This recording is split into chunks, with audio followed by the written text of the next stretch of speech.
I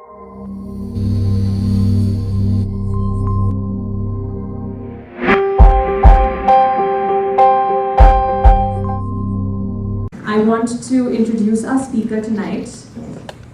So Dr. Celi, he's an internist, an inventist, and an infectious disease specialist who has practiced medicine in 3 continents, and that has given him a broad perspective of how the healthcare system works in different countries. He's pursued a master's degree in biomedical informatics at MIT and a master's degree in public health from Harvard University. He founded and directs SANA at the Computer Science and Artificial Intelligence Laboratory at MIT. His research interests are in the field of clinical data mining, health informatics systems, and quality improvement.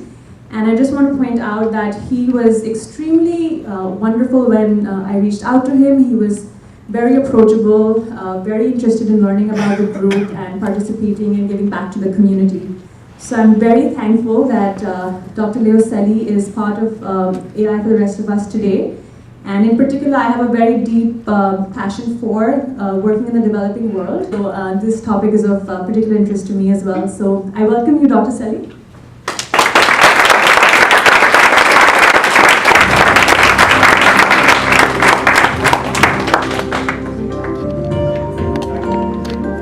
Thanks for coming tonight. It's good to see a lot of familiar faces.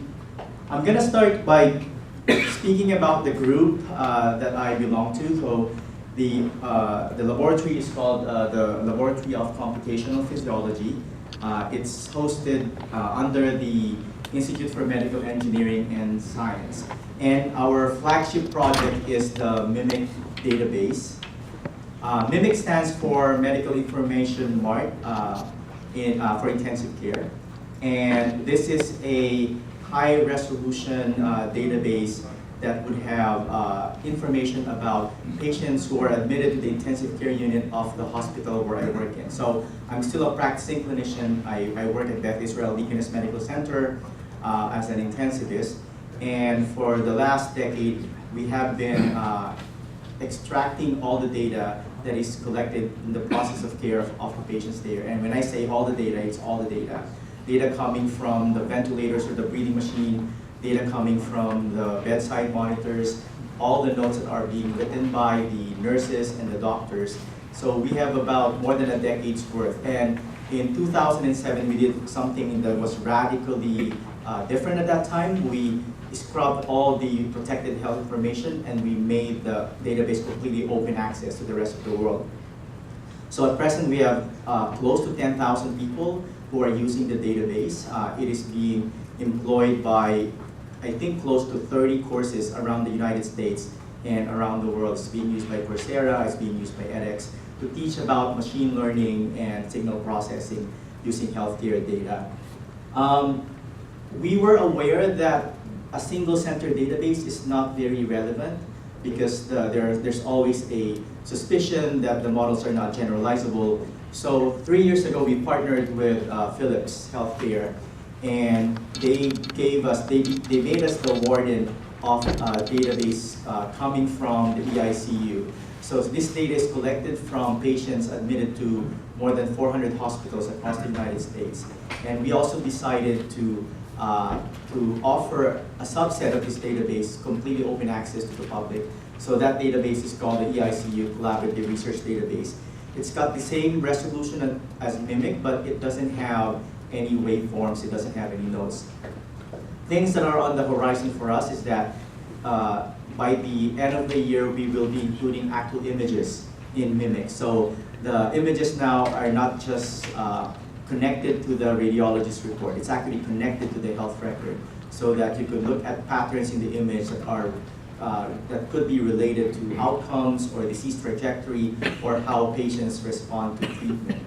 We're also in the process of developing a federated international electronic health record database. So we're working with our partners in Brazil, our partners in China, our partners in Spain, France, and the UK. And the idea here is to liberate this database from the prisons of the servers and make them available to as many data scientists and clinicians and researchers as possible. So we were not content with just providing the database. We actually wrote a textbook.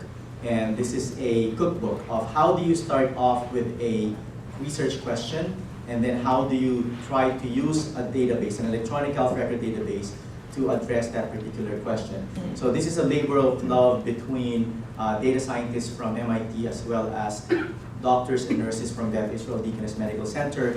Each chapter was written by at least one clinician and at least one data scientist, so that we had to make sure that the chapters are understandable by people with different backgrounds. And in the true spirit of MIT, we made the book completely free. So as of the last count, it has been downloaded close to 250,000 times since its publication in October of 2016. But the most exciting part of our job is traveling. So what we found is the most challenging is not really the machine learning part. What we found very challenging is bringing together the clinicians with the data scientists and other domain experts. It sounds so easy and we take it for granted here in Cambridge and Boston, but that turns out to be one of the biggest obstacles in trying to move the field of machine learning in healthcare in other places. So every month we travel and we organize this what we call datathons. And in these datathons, we interface the domain experts with the data scientists, and they build models like from models to predict readmission to models to look at the trajectory of acute kidney injury. And the clinicians go there with the research question, and then we team them up with people with backgrounds in natural language processing, backgrounds in computer vision, backgrounds in machine learning. And then together, they try to complete a project as complete as possible, but most of the time we don't really finish it in 2 weeks. But what we have been seeing is that that is enough to form long-term relationships. So the clinicians continue to work with the data scientists even after we leave those places. And I think the biggest benefit of this event is that the clinicians and data scientists said, playing with Mimic is fun, playing with the Philips database is fun, but we need something similar. So again, it would be good to play around with the data coming from Beth Israel or coming from the US hospitals, but it doesn't mean anything to people in Singapore or to people in China, because there's always a question of whether you could use the same model. So transfer learning is such a big topic now in machine learning and AI. Like how much can you generalize when it comes to model accuracy, when it comes to effect size, when you build a model in one data set during one particular time period and try to apply it somewhere else. We actually wrote about this datathon model to try to foster cross-disciplinary collaboration, and we were able to publish that in one of the science journals. What we don't want to happen is that we further the divide between rich and poor countries. So we don't want to just leverage machine learning in our partners in high-income countries. And that's one concern that we have. So a fraction of our group is really focusing on how can we make sure that we're also leveraging the value of data in places where they may not have machine-ready data that the investigators can explore. So that is the idea behind SANA. What we would like to do is to assist our partners in designing and implementing a digital health infrastructure. How do you start capturing data in electronic format, machine-ready format, so you could apply your algorithms. We have created an edX course. So the edX course is called Global Health Informatics, and you could enroll tonight. Again, edX is free. This is based on the textbook that we wrote, which is also completely free for people who are enrolled in the edX course. And this is everything you need to know to in the design and implementation and evaluation of digital health infrastructure. Every year we have a course around global health informatics, and we change the theme. So this spring the emphasis was on leveraging big data in global health. And I'm actually going to talk about 3 projects that are products of the course this past spring. I think one of the advantages of working at MIT, working at my group, is that you don't get to use your expertise in just the domain that you're specialized in. So we get to apply our skills in issues that are important to us. So last year we helped organize an event called Hacking Discrimination. How do you leverage information technology and machine learning to try to address issues of racial discrimination? And on Saturday, and I'm inviting everyone, I hope that I will see some or even most of you there. We have an event called Stand Up Boston.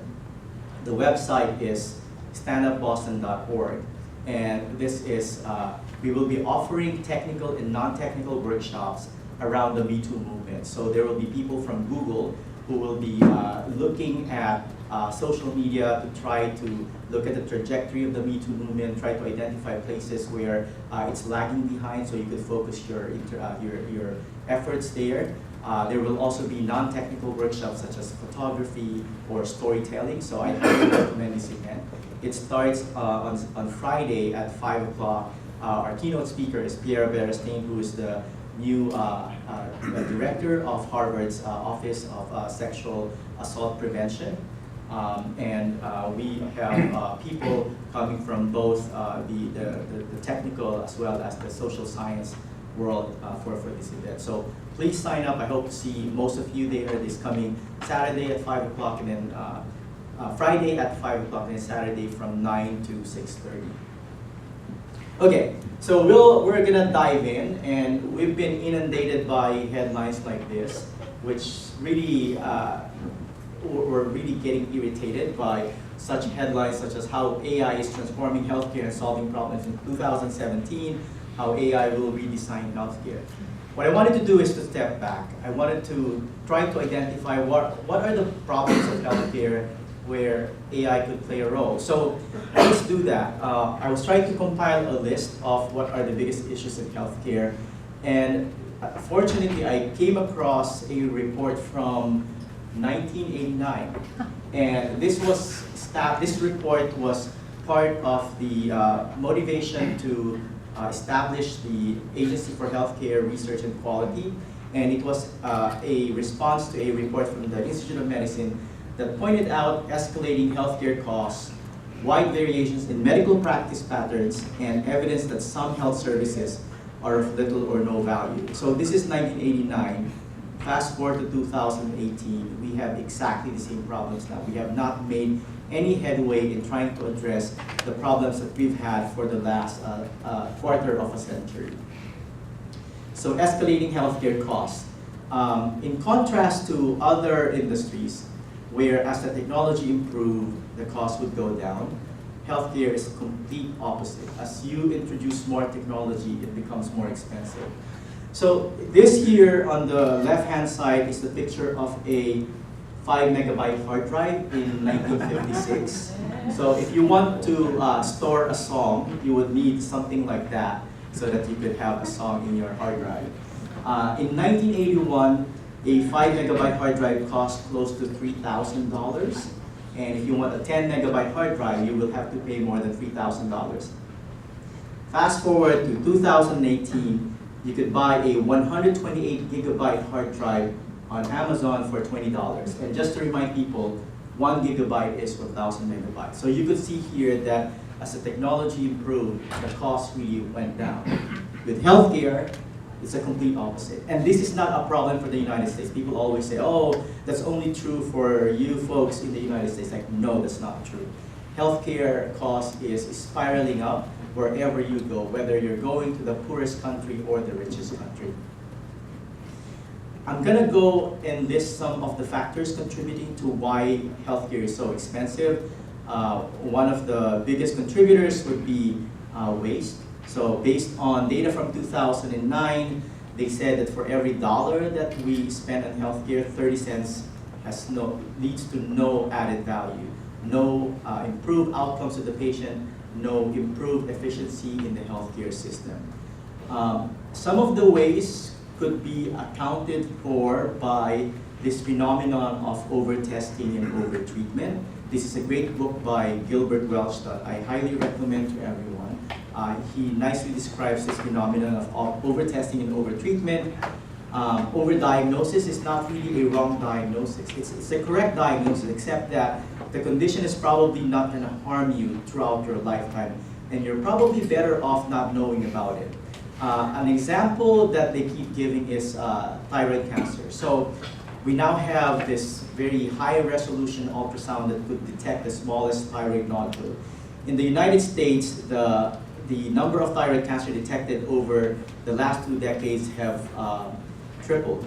And in Korea, it is now the #1 cancer diagnosis, with a 15-fold increase in the number of people diagnosed with thyroid cancer. But in either the United States or Korea, we have not seen any change in the death rate from thyroid cancer, even with the earlier diagnosis, even with the earlier treatment. We think that this problem of over-testing is actually going to get worse. We are seeing more and more wireless sensors and gadgets that people are wearing. We are discovering all sorts of omics biomarkers. And with the improvement in the sensitivity of technologies, you're going to be discovering a lot of abnormalities. But it doesn't mean that those abnormalities are going to harm you. And now this is a big problem for informaticians because we're creating a trail of data that we have no clue how to interpret. And of course, if you tell someone that there's a blip in their ECG or EEG, I think at the very least you're going to be causing some anxiety to that person, even though they're probably going to be fine even without knowing about those abnormalities. How about over-treatment? Okay, let's quiz the audience. What do you think are the 4 procedures that are considered most frequent but completely unnecessary? That means that that procedure does not change outcome when you survey the people who receive those procedures. Yes? Dental x-rays. So it's not there, but I agree with you. I get my dental x-rays every year as well, and I don't think it's improved the quality of my teeth. Any other guesses? C-section. C-section, yes. So knee procedures is actually #1. A couple more. So another type of surgery actually, so back surgery. So it turns out that stay away from the surgeons if you have back problems. Because a year later, most people who've had back surgeries are still having back pains. And there's the saying that if you don't want a haircut, you don't go to a barber. So if you don't want surgery, you don't go to a surgeon. And one more, probably up there, and there's been a recent report about cardiac catheterization and stents. So cardiac catheterization stents, they say up to 50% of stents that are being placed are not changing symptoms, are not changing the incidence of complications from heart disease. So these are the 4 biggest unnecessary treatments. And they're contributing to waste. Moving on to the subject of variation in practice. So I'm just going to quote Arnold Ruhlman, who was an editor-in-chief of New England Journal of Medicine back in the 20th century. And he said, "Many people think that doctors make their recommendations from a basis of scientific certainty, that the facts are very clear, and there's only one way to diagnose or treat an illness. In reality, I would actually say that's never the case. Many things are a matter of conjecture, tradition, convenience, and habit." People know who this is? Yeah. Vinod Costa. So Vinod Costa is a venture capitalist in Silicon Valley, and for the last decade he's been investing his money in healthcare. And during one of his interviews, he was asked, "What did you find most surprising when you entered healthcare?" And he said, "What I found most disturbing is how bad healthcare is." And he goes on to describe a research where they gave a case vignette to, I believe, 200 cardiologists. So these are seasoned cardiologists, and they gave a lot of details about a certain patient with all the symptoms, the onset of symptoms, duration, all the tests that have been done. And there's only one question to the cardiologist: does this patient need an open heart surgery or not? And you would think that these are all experienced cardiologists, that they will agree on the answer, but it was 50-50. half the cardiologists said that this patient needs open heart surgery, and the other half said that medical treatment is the best approach for this patient. So it's very unnerving to think that if your father has some symptoms, whether or not he gets heart surgery depends on the cardiologist that he goes to. And it's not the end of that research. They went to the same cardiologist with the same case 2 years later, and 40% of the cardiologists changed their mind within 2 years. So again, there's not just which cardiologist, but there's also a timing there that would affect how doctors make their decisions. So care variation is widely known. There have been so many publications from the Dartmouth group looking at care variation. And this stems from different factors. There's variation in the way we are trained, our knowledge based on our experience. Number two, there's so much uncertainties and information gaps really in healthcare, and that's contributing to variation in care. And finally, a big contributor would be biases of the providers as well as the patients. And I really think that AI has this opportunity to reduce variation around complex clinical decisions that cannot be explained by patient factors or clinical context. And it has the potential to move clinical decision making from intuitive to data substantiated, from the realm of an art. We always say this is the art of medicine, but can we make it a science of medicine? Okay, I'm gonna move into global health, and I love this story. It's actually a true story. I heard it from one of my colleagues from MGH. And this is about an NGO who went to Africa, and they observed that the women would walk about 2 hours each way to the nearest well to get water. And so the NGO decided to build a well to try to really lessen the burden on the women. So they built a well there so the women don't have to go to the next town, and they come back like 6 months later, and of course, they found that the women are still walking to the next village to get water. And they asked them, like, why are you not using the well? And the women said, we don't want to use this well. We treasure the 2 hours that we walk there, all the women with their container, talking about their husbands, talking about their family. That's the highlight of their day. And you're taking that away from us by building this well, so no one was using that well. And I think the message there is, if you're gonna help, you need to know where they need help for, right? You can't assume that you know and understand their problems well, you're gonna build the solutions and they're gonna embrace the solution. Design is about design thinking, really having the users at the center of your solution. So I think that's a great story and something that I've really learned from. Okay, so role of AI in the developing world, and I'm gonna start off with a use case. So dialysis, another term that we use for dialysis is renal replacement therapy. A lot of very sick patients develop kidney injury. It's one of the first organs to fail as soon as you become very unwell.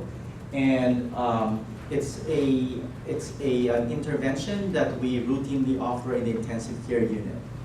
Surprisingly, so the statistics would show that up to 2/3 of patients admitted to the intensive care unit would develop acute kidney injury or AKI. But surprisingly, the use of hemodialysis is consistent across countries. So there was a study looking at the use of dialysis in Indonesia, China, France, the United States, and it's about 45% would get dialysis wherever you are. Even if you're in a poor country, they would still have some dialysis machines there, and the fraction of people who would get dialysis is the same. But here's one important caveat. 50 to 70% of people who get dialyzed in the intensive care unit would die. And again, the numbers are surprisingly consistent whether you're in Indonesia and China or you're in France and the United States.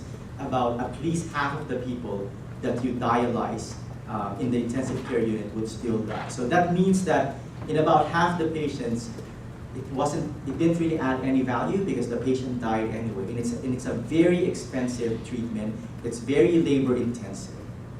So it will be great if at the point when a patient develops acute kidney injury so that the clinicians are starting to think whether we should dialyze this patient, we would have a calculator to say, well, this is a patient who would probably benefit from dialysis, or this is a patient who, even if you dialyze, they will die anyway because the kidney failure is just a reflection of how sick they are.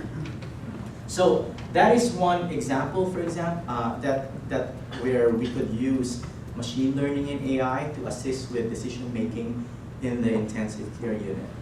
Before I proceed, I wanted to talk about the pitfalls of using models and using machine learning for decision making. This, of course, is Michael I. Jordan, not to be confused with Michael B. Jordan or Michael Jordan. So Michael I. Jordan is a computer scientist. He's at Berkeley right now. And in 2004, he and his wife were pregnant. And they went to the obstetrician and they did an ultrasound. And they found this specific white spots around the heart. And there was a geneticist in the room, and they said that in modeling that has been shown to be associated with a risk of Down syndrome of about 1:20. And the only way we could confirm whether the baby has Down syndrome is amniocentesis. The problem is amniocentesis, just like the interventions that we offer in the ICU, are not devoid of harm. So the risk of fetal death is about 1:300. But Michael I. Jordan is an intelligent man, and he looked at the models that came up with those numbers. And it turned out that that number resulted from a paper from the UK from 10 years ago. And he noted very astutely that the ultrasounds that were used in the original paper were very different from the ultrasounds that they were using in 2004, and that the ultrasounds were hundreds of megapixels per inch more granular than the previous ultrasound. And he surmised that perhaps this is a false positive signal, and they decided not to have the amniocentesis, and a few months later they had a healthy baby girl without really subjecting the fetus to an unnecessary risk. So the message there is that you will be developing models from a certain space and time, but don't be guaranteed that the accuracy will remain the same if you try to apply that model to another space and time. So I mentioned earlier that we had a course this past spring. The focus is on leveraging big data in global health, and I just want to quickly go over 3 of the projects because the focus really is in low and middle income countries. So the first project that I wanted to showcase is looking at hepatitis E outbreak in Namibia. There's always some complaints that they're not very good in terms of collecting the data that is needed to be able to track the trajectory of outbreaks and epidemics in countries. For this particular project, they looked at the correlation between Google Trends, so the searches that people are using in Namibia, and see if that correlates with the numbers that are coming from the WHO. And these are the results. So the blue line would be the trajectory of the outbreak using data coming from WHO that's extracted from different clinics and hospitals. And the orange line is the trajectory based on Google Trends. And as you could see, they're very close to each other. So you just have to be creative in terms of what data to use. And obviously you have to keep thinking about the accuracy of models. But you could pretty much be able to follow a lot of the disease outbreaks using some of the data that is already there. Another project, and I think this is an even more creative project. It's not completed yet, but what they try to do is to understand better what are the drivers of transmission of yellow fever in Brazil. And yellow fever is a hemorrhagic disease that is transmitted by the Aedes aegypti mosquito. It is highly fatal, and unfortunately the initial symptoms are, for the most part, very non-specific. Some headaches, some nausea, which you could see with regular flu.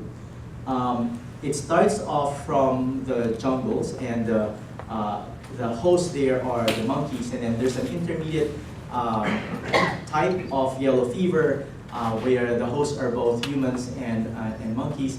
And finally, the urban type of yellow fever is transmitted primarily through humans and the mosquitoes. And this is the mathematical calculation so that you could follow the trajectory of yellow fever. But for the most part, you don't have the numbers to plug in these models. So what this group did was they had the number of cases that were confirmed from different locations. And then they looked for satellite images using Google Maps of those places and tried to see if they could predict the number of cases from those locations. So using Google Street View as a potential source of orthogonal data to be able to determine the factors that affect the urban transmission of yellow fever. And they use deep learning, so the input would be just the images from the streets, and then the output is the number of cases. And they were able to come up with decent algorithms. And it's funny because it's really difficult to say. It's a black box algorithm, so it's not looking for puddles of water, it's not looking for specific habitats, but somehow it was able to deduce from the images what are the features that are associated with yellow fever cases. So they trained a neural network. They started off with a small data set, but they're now trying to get a bit more data to be able to improve the accuracy of their algorithm.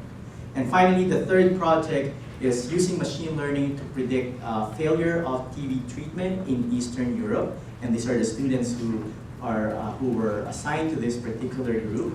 And the database came from the National Institute of Allergy and Infectious Disease, NIAID, and it was part of the TB Portals program, which is a multinational collaboration for TB data sharing and analysis to advance TB research. And these are the countries that contributed to the data. They're primarily from Eastern Europe. And these are some of the data that were collected as part of that project. So it's not just demographic data of the patients, what treatments did they get, but some have actually X-ray data, genomics data, CAT scans of the patients. But as you could see here, there's a lot of missing data, and that's always a challenge for people in the machine learning community. And it turns out that the missing data, the data is not missing at random. So again, you have to consider that when you're building your models. And this is just a breakdown of the medications that were used for these patients according to outcomes that they saw, and divided into men and women. And this is the table 1 of the cohort. They used 382 of the patients to train their algorithms, and then they validated and measured the performance of the algorithms in the testing set with 164 patients. And they were able to come up with decent models, but the models obviously are black box algorithms, but you could do some methodologies now to figure out what are the features that are most important in those algorithms. And these are the performances of the different machine learning algorithms, and I believe Lasso had the best performance in terms of area under the curve, sensitivity and specificity, as well as positive and negative predictive values. So in summary, what they found is that these are the factors that are most associated with treatment failure, so drug resistance, some features of the x-rays, the level of education of the patient, as well as the employment status. Those are the most predictive of treatment failure. And they were able to come up with predictive models that had decent accuracy to be able to identify patients who are most likely to fail treatment, and perhaps you should really invest more time and effort in terms of the management of those patients. And my last slide, people are very much in love with the middle part. So these are the steps to what we are doing. The first step is data collection and curation. And that's how hard that step is. The machine learning and AI, this is how easy this is. Once you have a data that's well curated, you could actually give it to high school students as long as you know what questions to ask. It's not that hard, but everyone is still enamored by the machine learning, and no one's really focusing their efforts on step 1 and step 3. Step 1 and step 3 are the hardest parts of these 3 steps, but everyone is just focusing all their efforts in step 2. And the last one is bringing the algorithms to the bedside for the policymakers, and that's how hard that is.